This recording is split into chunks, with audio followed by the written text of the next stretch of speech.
Hello, and welcome to the Full Circle Podcast, your source for insights into the science and art of endurance sports training and racing. I'm your host, Coach Laura Henry. This year, I read a lot of fiction. I was in the mood to revisit some books that I really enjoy this year, so half of the fiction books that I read in 2024 were rereads. Since they are beloved favorites of mine, it would not be fair to include any of those rereads in my top 10 for 2024, but I have included the books that I reread that I enjoyed the most at the end of this episode. Links to all of the books that I reference in the episode will be available in the show notes. If you would like to see which non-fiction books I enjoyed in 2024, you can listen to episode 69, Coach Laura's top 9 non-fiction books of 2024. If you are interested in seeing my top book list from past years, you can check them out via the links in the show notes.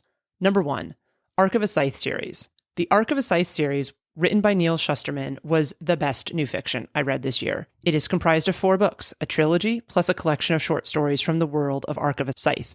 I loved all of them. The books that I read were Scythe, Thunderhead, The Toll, and Gleanings, Stories from Arc of a Scythe. The first book, Scythe, drew me in from the first chapter, and the entirety of the series was engrossing from that point onward. Arc of a Scythe was written for young adults, but that didn't stop this adult from loving it. Much like Harry Potter and the Hunger Games, which are series that are also written for young adults, this drew me right in. Arc of a Scythe is set in a dystopian future, and I'm a sucker for this specific type of fiction. I think that dystopian books tend to point out interesting parts of human nature and the potential consequences of current societal trends. Exploring these ideas is fascinating to me. In my humble opinion, the best thing a fiction book can do is to transport the reader to a different world from the one in which they currently exist. All of the books of Arc of a Scythe did this wonderfully, and I found all of them to be immersive and diverting. I highly recommend them. Number 2, The Winter People. The Winter People by Jennifer McMahon was a surprise delight for me. It was buried in a bag of books loaned to me by a friend, and I literally just grabbed it off the pile and started reading it without knowing anything about its plot. As a general rule, it's a toss-up about whether I'll read a summary or even the back or the inside cover of a book before I start reading it. I despise spoilers, so I tend to just give books, especially fiction books, a try and to see if I end up getting pulled in. As a side note, I used to have this ridiculous idea that I had to finish every book I started, even if I hated it. Thankfully, I saw Reason a few years ago, and so now I don't mind starting a book blind and then abandoning it if I discover that I think it sucks. As far as The Winter People goes, I was extremely interested in the story right from the start, and I looked forward to seeing what would happen next each time I needed to leave the book. I remained engaged in the story until the end, so I have to give this one 5 stars. The Winter People is a ghost story, but it's very creative, original, and different from other ghost stories that I've read before. It's also very well written. I liked the interweaving narratives of different narrators and from different time periods. It was very suspenseful without being overly dramatic, and it built up well to the book's final conclusion. Number 3, Lessons in Chemistry. Lessons in Chemistry by Bonnie Garmus was another book that surprised me this year. It was very popular when it was first published in 2022, and it ended up on a bunch of the bestseller lists. That being said, sometimes I completely love a book that is popular with other people, and other times I cannot for the life of me determine what made a given book so popular. The Goldfinch, which is arguably the worst book I've read in the last decade, is one such example. It even won the Pulitzer Prize, something I still don't understand to this day. I loved everything about Lessons in Chemistry. I cannot think of one thing that I did not like. I loved the premise, the main characters, the story, and how it was narrated. I most especially loved the character of 630.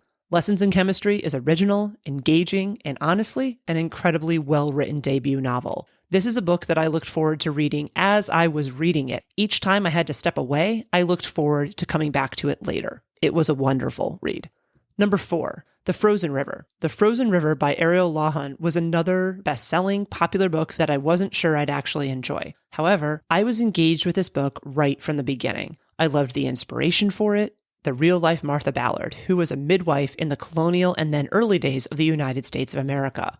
Lawhon uses real events to inspire this fictional story, which was compelling and it really drew me in. I thought it was a beautiful book. As a trigger warning, the book does contain depictions of sexual violence, which may be difficult for anyone who has experienced that. Number 5, Verity. Verity by Colleen Hoover was incredibly engrossing for me. If my schedule and life would have allowed it, I would have finished it in one sitting. That wasn't possible, but I did end up finishing it within a single day. This book is a mystery and thriller, and it pulled me right in from the first chapter, and it had me guessing and trying to figure out what was going on throughout the entire book. One of my guesses ended up being right, but it was only partially right, and I ultimately found it fun that I could not completely figure out what was really going on. While parts of the book were very disturbing, it's not super often that an author can successfully surprise me, so for that reason, it gets to occupy a spot on the list of my top 10 fiction books of the year.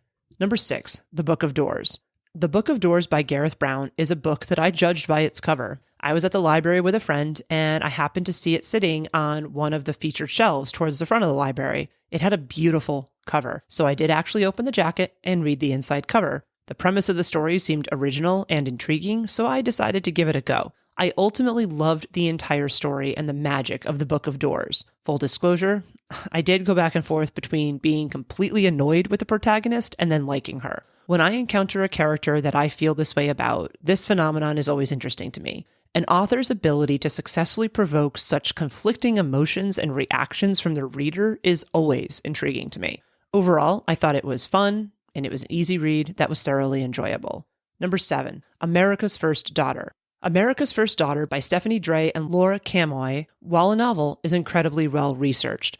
In fact, when new letters written by Martha Jefferson Randolph came to light after the manuscript was finally submitted, the publisher allowed the authors extra time to study those and to include what they learned from those letters into the book. The authors did not take too many liberties with what actually happened historically. As they say, history provides drama and intrigue enough to make fiction writing unnecessary. I enjoyed reading a story about Thomas Jefferson told from the perspective of his daughter. Martha Jefferson Randolph is an incredibly interesting and important figure in American history, but because of her gender, her contributions were greatly overlooked both during her lifetime and immediately after it. That being said, what we know of Thomas Jefferson is filtered through what she allowed the world to know. As Lin-Manuel Miranda wrote in Hamilton, "Who lives, who dies, who tells your story?" Martha Jefferson Randolph controlled and told the story of Thomas Jefferson. So while this was a novel, I loved how rich it was and how much it made me appreciate this complex time in America's history, even more than I already did.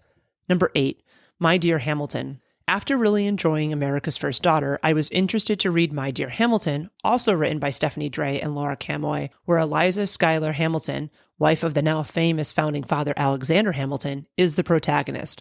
I enjoyed seeing the story of Alexander Hamilton through Eliza Schuyler Hamilton's perspective. Like America's First Daughter, My Dear Hamilton is very well researched, and while it does take some liberties with historical elements, it definitely provokes a lot of interest in the time around America's founding and in the events that led to and immediately followed the creation of the United States. I thoroughly enjoyed it, and other books by these same authors are now on my to-read list. Number 9, Tomorrow, Tomorrow, and Tomorrow. Tomorrow and Tomorrow and Tomorrow by Gabrielle Zevin is an imaginative story about two friends whose friendship develops as coding and creative partners in the world of video game design. I am not a gamer, though I have actually played one or two of the games referenced in the book, but I loved this book. The story itself was so creative, both in terms of the plot and in terms of how the author chose to tell it. Told from alternating perspectives and through different mediums, the story really made an impact on me and it sucked me in. At times, I was honestly very annoyed with one of the protagonists, Sadie. As you might be beginning to see, my being annoyed with or frustrated with protagonists isn't necessarily a rare occurrence. I think that the author did a nice job of developing the characters and getting the reader invested in them, even if you didn't really like them all the time. At times, I was actually even a bit teary-eyed as I read this book. All said, it was immersive and it was imaginative. It was wonderful. Number 10, Winter Garden. I started reading Winter Garden by Kristen Hanna on the morning of a day when I ended up purely by random chance going to the Chicago Public Library and discovering the Winter Garden that they have on the 9th floor there. What a serendipitous happening and sign. So I ended up reading Winter Garden on my Kindle in the Winter Garden. I felt so literary while I was there. It was lovely. It took me a bit to get into this book, especially because I did not necessarily connect with, and if I'm being honest, didn't necessarily like the two main protagonists. There's that theme again. But the story grew on me, and I'm really glad that I stuck it out. The second half was beautiful and heartbreaking all at once, and I absolutely loved the ending. So here's the books that I reread in 2024 that I like the most. The first is The Kingsbridge Series by Ken Follett. I've read a lot of books, but to this day, The Pillars of the Earth by Ken Follett remains my all-time favorite book. It is a story about a fictional community in England called Kingsbridge, the people who live there, and the building of a cathedral there in the 11th century. The Pillars of the Earth and the series that it then inspired is immersive and incredibly well researched with shockingly good character development, especially considering that there are many characters in each book. Much like how I prefer to view the movies and the stories within the Star Wars canon, I prefer to read the Kingsbridge series in the order that they were published, not in the series' story chronological timeline. For those who would prefer to read the books in chronological order in terms of storyline, that order is The Evening and the Morning, The Pillars of the Earth, World Without End, A Column of Fire, and The Armor of Light. However, they were published as The Pillars of the Earth, World Without End, A Column of Fire, The Evening and the Morning, and The Armor of Light. I actually hadn't read The Evening and the Morning and The Armor of Light until this year. My grandfather, who I called Boppy, and I are massive fans of Ken Follett's novels. When he was alive, Boppy and I would eagerly await any new release by Ken Follett. Boppy would purchase the book and he would read it first. He would then save it for me until the next time I visited him in South Carolina, when he would give it to me to read. After I read it, we would discuss the story and what we liked and didn't like about it. The Evening and the Morning was released in September 2020. Since going out to buy books in person was still relatively taboo then due to the ongoing restrictions imposed by the government due to the COVID-19 pandemic, I decided to surprise Boppy and have the book delivered to him at home on the day of its release. Boppy was a man who liked planning and predictability, and that is the understatement of the century. Getting the surprise package in the mail threw him for a massive loop. Once he saw what the package was, he was delighted, but I have to admit that I love that I caused him some disruption in his otherwise mundane, predictable daily routine. Boppy read that book that fall, and he gave it to me to read. He contracted COVID-19 in December 2020, and I contracted it while I was caring for him when he was sick. 3 weeks later, Boppy died due to complications from COVID-19. While I was incredibly sick, I did survive the virus. Especially because of how I had contracted it from him, I had some guilt over my surviving COVID-19 while Boppy had died from it. For a long time, my long COVID symptoms prevented me from being able to read long-form novels like The Evening and the Morning. It was also so incredibly sad that I'd never get a chance to talk over a Ken Follett book with Boppy ever again. So I put it on a shelf until The Armor of Light was released several years later. I read both The Evening and the Morning and The Armor of Light for the first time this year. While they were both good, they have the misfortune of being directly compared to the 3 books that came before them, including The Pillars of the Earth. While I did enjoy both of them, I didn't think that they were quite as good as the first 3 books in the series. On their own, I probably would have liked them more, honestly. But as part of this series, The Armor of Light is probably the weakest book out of the 5 that have been released so far. It was engaging and it was enjoyable, but I felt like it was a bit more superficial than the other books in the series, and that I wasn't quite as invested in the characters. This may be due to the period of time that it takes place during, and the issues that the author focused on. I found the book set in the Middle Ages to be more engrossing, and this one is set in 1795 to 1825. The Evening and the Morning was interesting to me because it was a prequel to The Pillars of the Earth. I enjoyed the story of how Kingsbridge came to be, and I liked this book better than The Armor of Light. That being said, while I enjoyed The Evening and the Morning and The Armor of Light, I am not necessarily going to want to rush back to rereading either of them the way I have with other books, namely The Pillars of the Earth and World Without End, within this series. Happily, my reread of this series did confirm that The Pillars of the Earth is still my all-time favorite book. Charlotte's Web. While The Pillars of the Earth is my all-time favorite book, Charlotte's Web by E.B. White is an extremely close second to it, if not tied with it for first place outright. Yes, Charlotte's Web is a children's book, but the intended audience is honestly irrelevant as long as the story being told is good. And in my humble opinion, the story told in Charlotte's Web is excellent. I first read this book as a kid, and I've reread it many times since then, including listening to the audiobook version of it, which E.B. White himself recorded.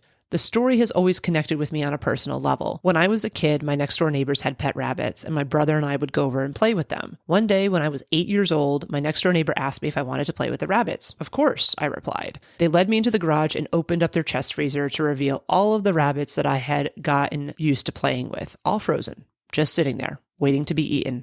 From that point onward, I couldn't separate food animals from companion animals in my heart and mind, which would ultimately lead me to making the choice to become vegan when I became an adult. So I suppose that I really relate to Fern when she sees Wilbur as a sentient being and a friend, and when she can't bear the thought of eating him at Christmas. I also think that the book explores some really important themes, innocence and the inevitability of change and death among them in a very real way. These themes are so important for children, and truly adults as well. As always, I thoroughly loved my reread of Charlotte's Web, and I'm sure I'll be rereading it again within a year or two. The Souls Trilogy. I first read A Discovery of Witches by Deborah Harkness when it was first published 12 to 13 years ago. It merges fantasy with historical fiction in a creative, immersive way. I loved it so much then, and I quickly moved on to the second book in the trilogy, Shadow of Night. I was just as enraptured by that book, but then I had to wait a couple years to find out how the story concluded because the Book of Life was not published until 2014. I loved the Book of Life as well, and the All Souls Trilogy has remained one of my favorite book series since then. I knew that they had produced a TV series based on these books, but it was hard to figure out how to watch it because I don't have cable. It was on AMC, and it wasn't readily available on any streaming services in the United States at the time that it was being produced, which was between 2018 and 2022. I reactivated my Netflix account this autumn, and I noticed that it was available there, so I watched it. It was such an excellent adaptation of the books for so many reasons. Some of the dialogue in the show is literally taken straight from the book. Each of the 3 seasons of the show is based on one of the books in the trilogy, which allowed the producers of the show to really dive into the story without having to cut out major plot elements. Anyway, watching the show motivated me to reread the trilogy, which was just as excellent this time around. It's a wonderfully imaginative story with likable characters that just really draws you in and has you heavily invested in them. I highly recommend it and the TV series that it inspired.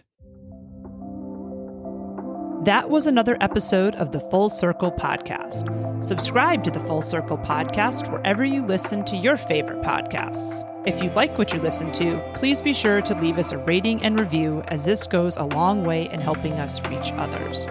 The thoughts and opinions expressed on the Full Circle Podcast are those of the individual. As always, we love to hear from you and we value your feedback. Please send us an email at podcast@fullcircleendurance.com or visit us at fullcircleendurance.com/podcast. To find training plans, see what other coaching services we offer, or to join our community, please visit fullcircleendurance.com. I'm Coach Laura Henry. Thanks for listening.